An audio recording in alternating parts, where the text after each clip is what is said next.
as the afternoon sun moves over the St. Clair River. Team owner and throttle man Ed Smith of the Cleveland construction boat readies his team for the upcoming weekend. I've been racing for about 13 years, and I have the green Talon boat called Cleveland Construction. I used to do motorcycles, cars, but when you're out on that water, you got to really be on your game to do boat racing. And it's just, not everybody can go over 100 miles an hour water. The water's actually hard. It's rock hard, but it changes. In a boat, it changes every second. You get a wave, or it's flat, or if another boat goes by you, the wash or whatever. I mean, it's constantly changing. Driver and son Sean Smith talks about racing with his dad.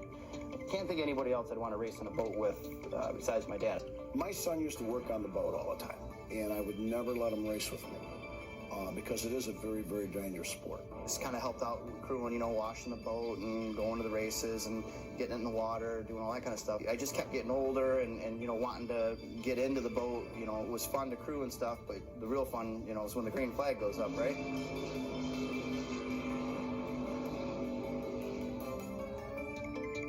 And his mother and I had a very highly heated conversation where she says, "You will not put my son on that boat." Sean turned around and he says, "You know, I'm tired of working on the boat. I want to run on the boat." When I asked for my shot, I said, "Well, why don't you just give me one shot on it? And if I'm not very good at it, I understand." We went out and we won that race. And then we just kept doing races and just kept going further and further with it. And he's a big boy. And I said, "You're going to race with me?" I said, "The father-son deal goes out the window at the start line. You will do what I tell you. Nothing more, nothing less." We crashed in Key West a year ago. Bad.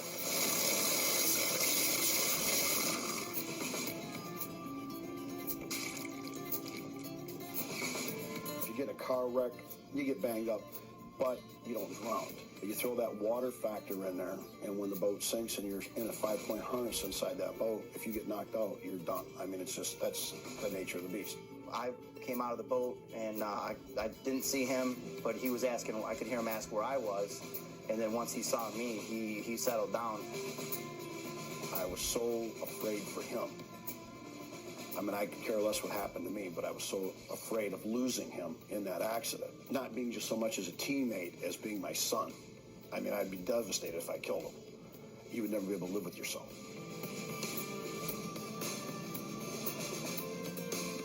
If you're not up front running, of course, you're not on the edge. And if you're not on the edge, you're not going to win. You got to find that balance point of where you can run stuff as hard as you can to win, because you don't want to go out there and just take second because you were a little nervous. But even sometimes in different races, when you come up on a real tight corner or you get something that's even close to that same situation, you kind of, you know, it flashes back to you a little bit. I'm not going to lie to you. It comes back, and anybody that says it doesn't, he's got to be lying. So you're a little bit more cautious. I mean, we do this for fun. We'd all like to do it for a living, but we all have to work on Monday, Tuesday morning. And with him every day. He works for me, plus he races with me. It's good to have him around. I mean, it's something that, it's a bond that a lot of parents don't have with their kids.